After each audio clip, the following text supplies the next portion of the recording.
hello friends मैं आज बनाई आसो माशरूम लै लो मैं इतना 200 ग्राम माशरूम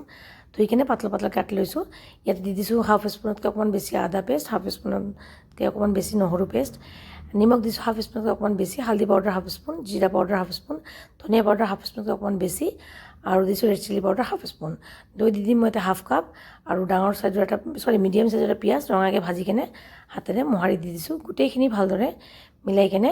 থৈ দিম মই হাফ এন আৱাৰৰ কাৰণে हाफ एन आवर पिছত मैं এটা কেৰাহী পাতি দিছোঁ দি দিছোঁ हाफ কাপ ৰিফাইন অইল তেলত দুটা তেজপাত এটুকুৰ দালচিনি এটা সৰু ইলাচ এটা ডাঙৰ ইলাচ দুটা লং গোটেই গোটা মছলাখিনি দি অকণমান লৰাই हाफ स्पून দি দিম গোটা জিৰা জিৰাখিনি দি ভালদৰে ফুটি উঠিলে আগৰে পৰা মেৰিনেট কৰি ৰখা মাছৰুমখিনি দি দিম দি কেনে মিডিয়াম ফ্লেমত থৈ অলপ দেৰি মই ভালকৈ ভাজি ল'ম যেতিয়া পানী ওলাই আহিব ঢাকি কেনে বহাই দিম ঢাকন মাৰি কেনে